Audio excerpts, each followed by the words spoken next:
Pessoal, muito bem-vindos ao curso de extensão sobre o DSM-5.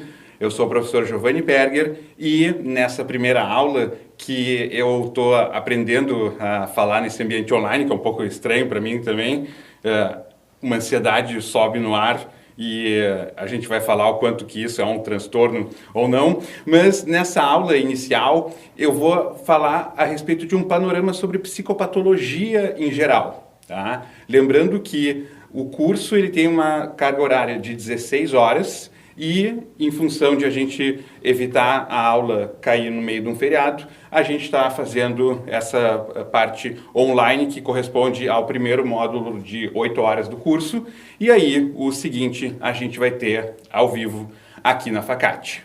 Então, o curso é sobre o DSM-5, o Manual Diagnóstico Estatístico dos Transtornos Mentais, quinta edição, e eu não vou falar aqui uma reprodução dos critérios que está no livro, porque senão vocês não precisariam fazer o curso. O que eu vou falar aqui são questões que têm uma implicação mais direta para a nossa prática.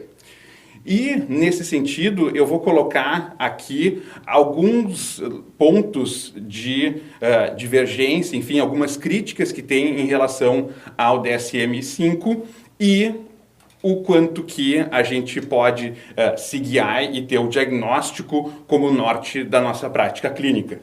Que, em essência, o que a gente vai estar mais interessado é em oferecer ajuda para as pessoas que estão em sofrimento. E o que a gente vai daí se questionar é o quanto que eu dar um diagnóstico vai ajudar a eu oferecer um tratamento de maior qualidade para essa pessoa. Então, sempre isso vai estar permeando todas as nossas aulas, que é o uso do diagnóstico para que a gente possa melhorar a vida das pessoas. Então, vamos falar um pouco, antes de entrar no DSM, a respeito de um transtorno mental. Retomando as aulas introdutórias lá de psicopatologia, o que define um transtorno mental como tal? Tá? Então, um primeiro aspecto tem 3 características essenciais. Tá? Um é que a pessoa ela vai ter um desvio dos seus processos naturais que seriam esperados em termos de funcionamento psicológico. Então, isso quer dizer que as funções psicológicas de pensamento, regulação emocional, controle dos impulsos, em algum nível elas estão desajustadas e isso acaba tendo uma implicação para a vida, uma consequência prática para a vida da pessoa. Então, essa disfunção psicológica não é uma coisa que seja visível num sentido de uma observação direta, mas a gente infere que se a pessoa está tendo esse comportamento é porque algum processo interno não está funcionando da maneira como a gente esperaria que fosse, levando em conta aquelas circunstâncias. Tá? Então, aqui, claro, pode ter um problema, porque se a gente pega um transtorno que começa desde lá do início, a gente não pode dizer que a pessoa teve um desvio, porque ela já nasceu com esse desvio, então não é uma coisa que ela começou a ter. Tá? Então, esse critério é importante a gente levar em conta que em relação ao que é esperado para aquela pessoa ter. Outra questão, que é um aspecto que está em todos os critérios diagnósticos, que é a questão do sofrimento ou prejuízo no funcionamento. Então, assim, tem um ditado que diz, e que eu costumo dizer como professor de psicopatologia, eu afirmo com todas as letras, de perto ninguém é normal, tá? Ninguém mesmo, tá? Todo mundo tem sofrimento na vida, todo mundo tem algum nível de um funcionamento que não é ótimo em função de sintomas psicológicos. Né? Tira a primeira pedra, quem, quando tem que escrever o TCC, senta no computador, vai lá e digita tudo e não dá nenhuma procrastinada. Né? Atira a primeira pedra, quem não teve uma desilusão ao longo da vida e não pensou em algum momento que a vida não tinha mais sentido. Então, esse é um aspecto que vai estar presente de uma maneira assim, universal, né, de a gente ter algum nível e, portanto, o sofrimento e prejuízo, ele vai ter sempre o critério que é clinicamente significativo, ou seja, ele é além daquilo que a gente esperaria frente àquele estressor. E, de maneira importante, ele deve ser atípico, no sentido de não ser culturalmente esperado dentro da comunidade onde a pessoa vive. Então, se a gente está trabalhando com um paciente que não faz parte da mesma cultura, ele pode ter algumas manifestações que, se a gente não leva em conta a cultura dele, pode soar como sendo um transtorno, o que, na verdade, não é um transtorno, porque ele não está desviando em relação aos pares naquela comunidade. Eu nunca vou me esquecer de um episódio em que eu estava dando supervisão, isso foi na Bahia, num pós, e durante a supervisão, a aluna trouxe um caso de que a paciente tinha uma ideia que ela recebia pombagira ou alguma coisa nesse sentido, e eu, naquele momento, bom, para mim é um transtorno delirante isso, né? Vamos ver se, mas é um transtorno psicótico, né? Ser apossado da pombagira, porque na cultura aqui, né, da nossa região, isso não é uma coisa comum. Mas nesse grupo tinham outros alunos bastante experientes e disseram não é um transtorno psicótico porque é muito comum aqui nessa região. Então, a gente sempre tem que levar em conta, ele está desviando em relação aos pares ou não, tá? Então, resumindo, o que a gente vai estar falando aqui são diagnóstico de transtornos mentais que são caracterizados por a pessoa precisa ter uma disfunção de processos que seriam esperados ocorrer de uma certa forma, ela deve ter prejuízo e ou sofrimento, e ela deve ter um padrão que é atípico, que é desviante em relação à norma. Tá? Então, isso, por definição, ele vai fazer com que a maioria das pessoas não tenha um transtorno mental, né? Porque a gente só tem um transtorno mental se a pessoa desvia em relação à média. Então, a gente deve tomar bastante cuidado, e eu vou discutir ao longo das aulas o quanto que existe uma tendência a gente superdiagnosticar. A gente, no mundo atual, ter uma ideia fantasiosa de que a gente deve estar feliz o tempo inteiro, que a nossa vida deve ser um comercial de margarina todos os dias, e aí a gente vai ter um superdiagnóstico, quando na verdade a gente tem uma condição humana que é natural. Tá? Então, isso é o que a gente vai estar falando aqui. E aqui umas caricaturas que eu acho interessante para a gente ver assim, se fosse levar num extremo, aonde que poderia chegar. O camarada aqui dizendo, será que eu sou um homem feliz ou eu estou apenas assintomático? Né? Então, tipo assim, não existe felicidade. Né? Porque psicopatologia é uma ciência que estuda a doença e não a saúde.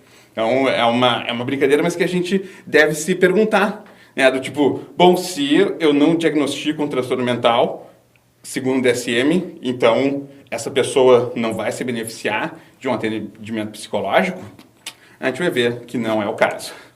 E aqui uma outra caricatura que coloca um médico falando para o paciente, olha, a gente não conseguiu encontrar nada de errado contigo, então a gente vai te tratar para transtorno de déficit de sintoma, né? Que tipo, é uma questão que, né, se correr o bicho pega, se ficar o bicho come. E eu estou falando isso em função de que a gente vai ver na sequência muito do que tem de crítica em relação ao DSM-5 é que ele afrouxou muito os critérios e ele tornou excessivamente inclusivos. O que isso significa? Significa que antes do DSM-5, no DSM-4 e o 4TR, a gente tinha uma exigência mais rígida de que a pessoa precisa ter sintomas realmente marcantes para a gente diagnosticar um transtorno. E no DSM-5, muitos argumentam que ele faz com que a gente tenha patologizado o cotidiano, que a gente tenha tornado a experiência humana normal em uma patologia. Tá? O que é diria, uma meia-verdade. Tá? Porque sim, o DSM mudou alguns critérios em que ele tornou mais fácil de a gente atribuir um diagnóstico com base nos critérios atuais.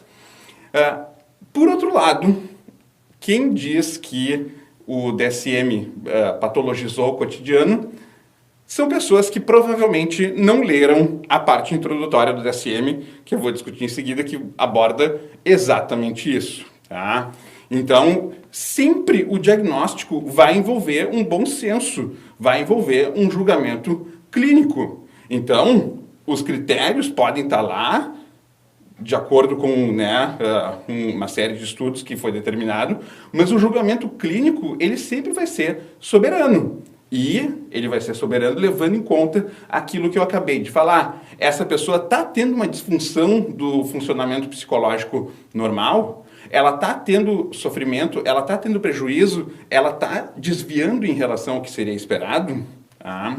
Quando o DSM-5 foi lançado nos Estados Unidos em 2013, no dia seguinte teve uma reportagem que teve uma grande repercussão de uma jornalista brasileira, cujo título era "Acordei doente mental", o que ilustra um pouco dessa super inclusividade das categorias DSM, que é "acordei doente mental", dá a entender que, bom, até quando estava em vigor o DSM-4-TR, ela não se enquadrava em nenhum transtorno. Só que daí, com a mudança do DSM, a mesma pessoa passou a ter um transtorno e, assim, acordei doente mental. Então, essa é uma crítica que é feita e que, na minha forma de ver, é porque essas críticas são de pessoas que não leram a página 20 do DSM-5, que eu quero ler agora em detalhes alguns trechos que eles ilustram o quanto que o DSM em nenhum momento diz que a gente não deve ter bom senso ao realizar um diagnóstico. Então, na página 20, diz o seguinte a respeito de uma definição de um transtorno mental. Um transtorno mental é uma síndrome caracterizada por perturbação clinicamente significativa na cognição, na regulação emocional ou no comportamento de um indivíduo que reflete uma disfunção nos processos psicológicos, biológicos ou de desenvolvimento subjacentes ao funcionamento mental.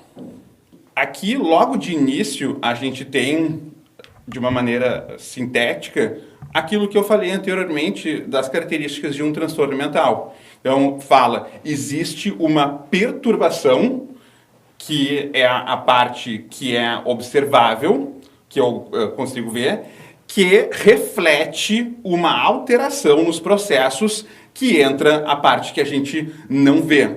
Então, ela é caracterizada por uma perturbação manifesta que tem certos processos subjacentes que levam a pessoa a ter essas manifestações. Tá? E atenção para a palavra clinicamente significativo. Tá?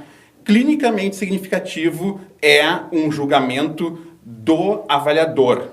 É um julgamento onde o paciente não é o único que vai dizer se ele está tendo prejuízo ou se vai ter sofrimento. O avaliador vai colocar isso.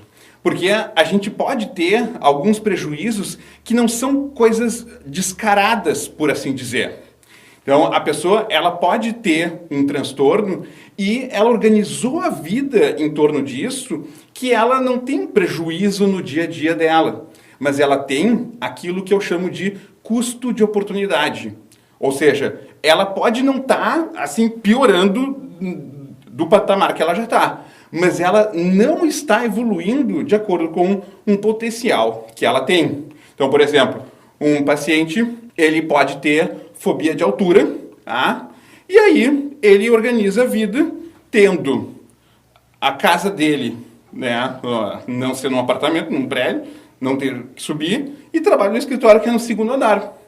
Então ele vive a vida normalmente e não tem nenhum prejuízo. Só que daí, daqui a pouco, pinta uma oportunidade de fazer uma viagem para a Europa com amigos, com a família, e aí ele não consegue ir. Por quê? Porque não dá para pegar avião.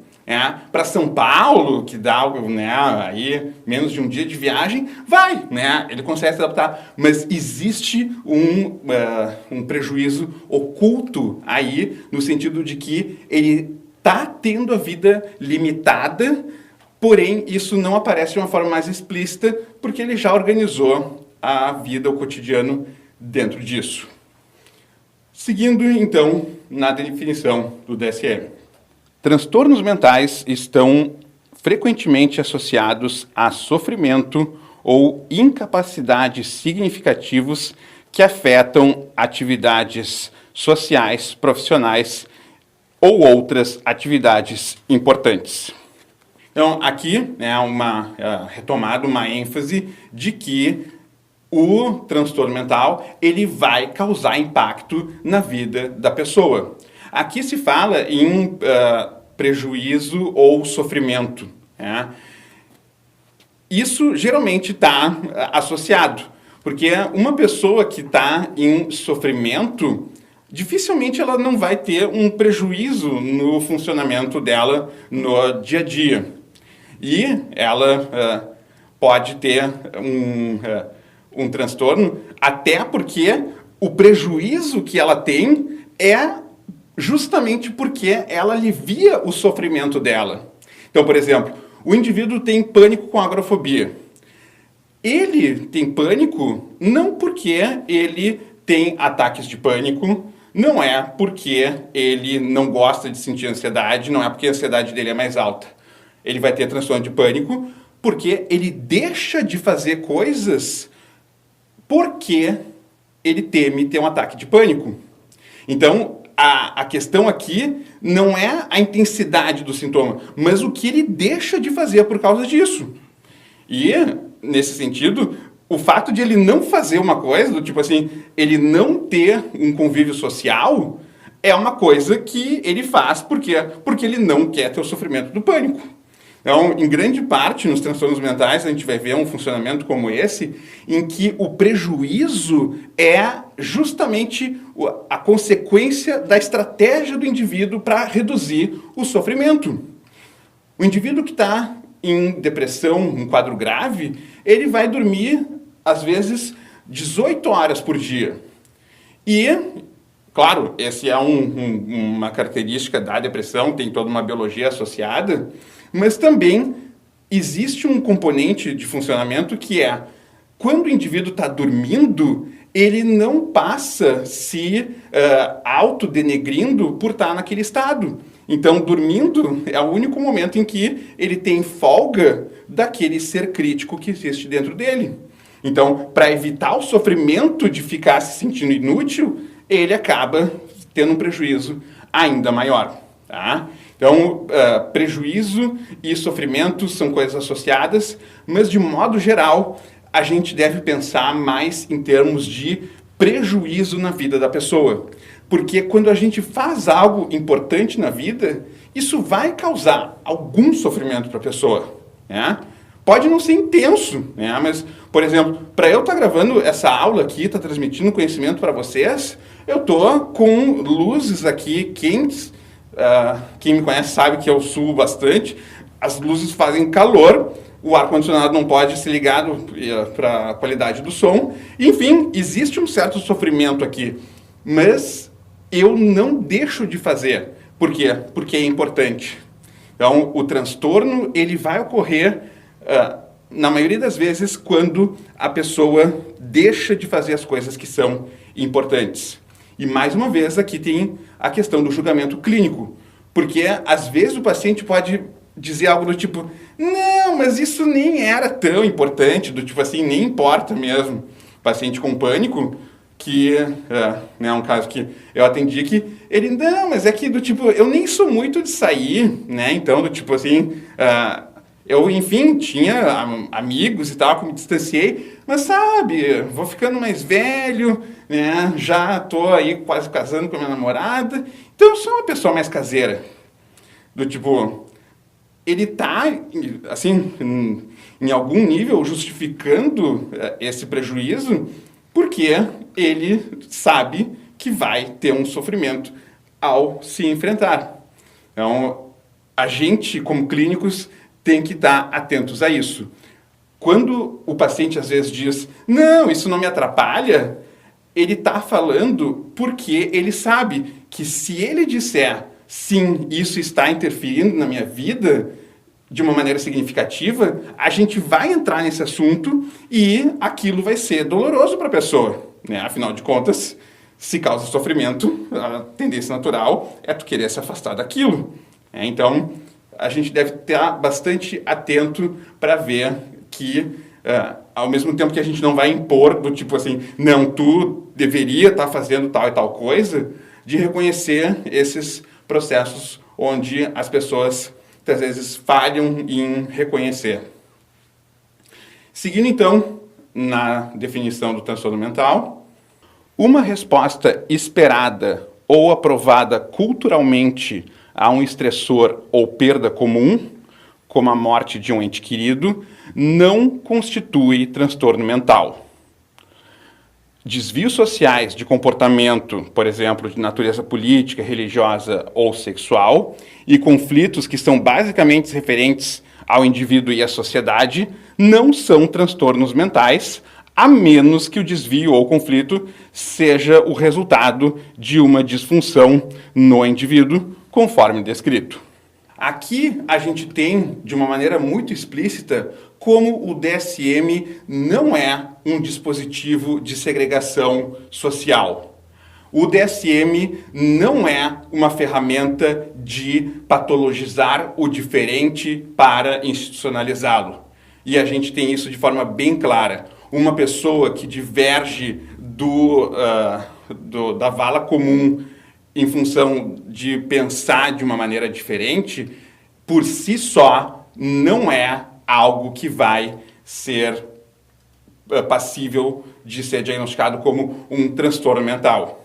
E aqui, uma coisa importante de a gente ter uma diferença e saber fazer críticas que sejam realmente cabíveis, é que o fato de as pessoas diagnosticarem de maneira excessiva e às vezes usarem o DSM sim como um mecanismo de regulação, de opressão do diferente, não significa que isso seja endossado pelo DSM. Tá?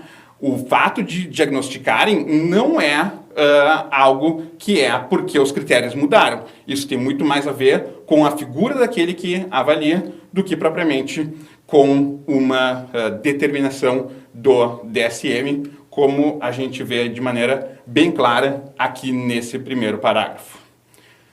Vamos seguir na definição de transtorno mental. O diagnóstico de transtorno mental deve ter utilidade clínica, deve ajudar os clínicos a determinar o prognóstico, os planos de tratamento e os possíveis resultados do tratamento para seus pacientes. Contudo, o diagnóstico de um transtorno mental não é equivalente à necessidade de tratamento. Aqui a gente tem uma ênfase que difere, que não estava presente no DSM-4, na edição anterior, que é a ênfase em um diagnóstico, ele vai ser estabelecido como um diagnóstico se, em essência, os custos forem menor do que os benefícios, no sentido de a justificativa para a inclusão de mais transtornos e aumento das categorias é a seguinte: a gente tendo mais categorias, a gente vai poder oferecer ajuda para mais pessoas que atualmente não estariam recebendo atenção porque elas não estão enquadradas nas categorias mais rígidas do DSM-4. Então, aqui fica bastante claro a ideia de que o fato de um diagnóstico ser incluído ou excluído no DSM-5 leva em conta se aquilo é útil, tá? O que, claro, gera um problema importante aí, que é: será que o transtorno mental realmente existe como uma entidade separada?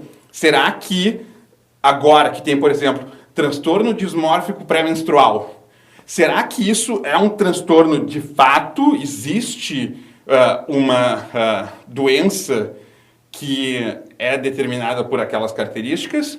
Ou é algo que botaram ali porque vai ajudar a mulheres a terem mais acesso ao tratamento? Então, aí a gente entra numa discussão que vamos falar ao longo do curso, que é: os transtornos mentais, eles são entidades realmente independentes, que o indivíduo vai ter uma comorbidade, ele tem mais de um transtorno, né? Ou ele, na verdade, é uma característica do funcionamento de processos internos que tem diferentes expressões. Então, a gente tem altas comorbidades, por exemplo, entre depressão e ansiedade. Então, se questiona, será que são transtornos distintos ou são apenas expressões diferentes de um mesmo processo subjacente, né? Seja cognitivo, seja biológico e aí por diante, tá? Então, aqui a gente tem que ter essa ênfase de que o diagnóstico, ele é pautado por um julgamento de utilidade. E essa é uma questão que eu acredito que vale a pena estudar o diagnóstico descritivo.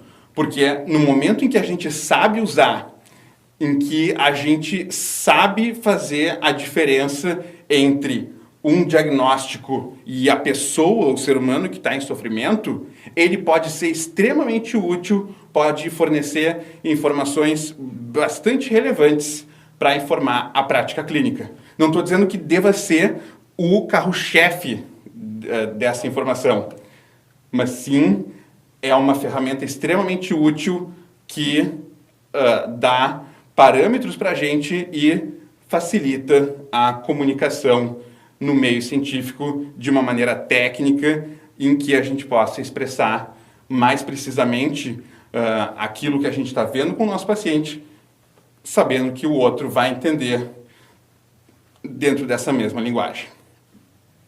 Seguindo nessa definição, a gente tem o outro lado da moeda, o fato de algumas pessoas não apresentarem todos os sintomas indicativos de um diagnóstico não deve ser usado para limitar o seu acesso aos cuidados adequados. Então, aqui, em resumo, nesse parágrafo, o que a gente tem, em essência, é a seguinte ideia: nem todo mundo que é diagnosticado como tendo um transtorno vai precisar de tratamento, e nem todo mundo que não é diagnosticado com um transtorno não precisa de tratamento. Ou seja, existem pessoas que têm um diagnóstico, mas não requerem tratamento, e outras pessoas que não têm diagnóstico, mas requerem, que vão se beneficiar de uma atenção especializada. Então, aqui, uma mensagem que é bastante clara. Diagnóstico e indicação de tratamento não são uma consequência um da outra. A indicação de tratamento não é algo atrelado apenas ao diagnóstico. A necessidade de tratamento, ela é independente do diagnóstico. E isso o DSM também deixa bastante claro. Em essência, ele diz: tu não vai deixar de tratar uma pessoa Porque ela não fechou os critérios diagnósticos. Essa pessoa, ela pode estar em sofrimento e pode ter um benefício importante de uma atenção especializada. E finalizando a página 20, o padrão mais importante para os critérios de transtorno do DSM-5 será sua utilidade clínica para avaliação do curso clínico e da resposta ao tratamento de indivíduos agrupados por um determinado conjunto de critérios diagnósticos. Aqui a gente tem uma expressão de uma limitação no sentido de que o DSM reconhece que ele não está trabalhando com entidades que são absolutamente distintas uma da outra e que elas são como uma doença. Há um reconhecimento de que o diagnóstico ele vai ajudar a gente a prever o futuro. A gente vai ter dados aí de curso e de prognóstico que vão ter vão ser baseados nisso. Tá? O que eles não falam aqui é que, em teoria, é beleza. Que tu olha ali, pega o transtorno, olha o curso e prognóstico dele. Olha lá, transtorno depressivo maior, aí tu vai ver lá que já tem um curso crônico e tal, e que a resposta ao tratamento é algo que é dependente da dose do tratamento, no sentido de que a pessoa vai ter uma tendência a recorrer. Então, isso faz com que o clínico esteja informado que vai precisar ter um tratamento continuado. Só que, como a gente tem um alto índice de comorbidade, como é que a gente vai poder saber o prognóstico no paciente que tem depressão, que tem TAG, que tem pânico, que tem toque? E aí? Qual o dado que a gente vai usar? Qual é o prognóstico dele? Tipo assim, eu vou somar todos, né? Eu vou pegar o mais grave. Então, essa aqui é uma afirmação delicada, porque existe essa ideia de eu agrupar os indivíduos numa categoria como se aqui dá a entender que é uma categoria que é mais homogênea.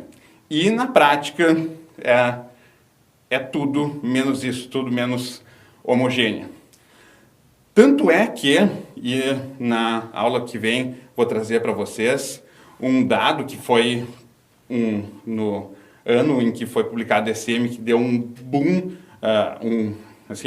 pano para manga na comunidade científica, em que o então diretor do Instituto Nacional de Saúde Mental dos Estados Unidos, ele anunciou que o financiamento de pesquisas por parte do Instituto, ou seja, para os critérios que eles iam usar para dar dinheiro para as pessoas fazerem pesquisa, ia estimular os pesquisadores a não usar o DSM como a base para fazer o estudo das suas, para conduzir as suas pesquisas.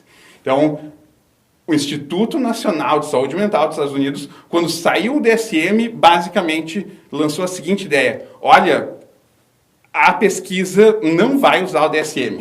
O DSM, é interessante, mas tem muitos problemas, não reflete a realidade, os nossos pacientes merecem algo melhor, então quem usa o DSM não vai mais ganhar dinheiro para fazer pesquisa. Quem quiser fazer pesquisa na área de saúde mental vai precisar adotar um outro critério para a formação dos grupos, então, que vão ser submetidos ao estudo.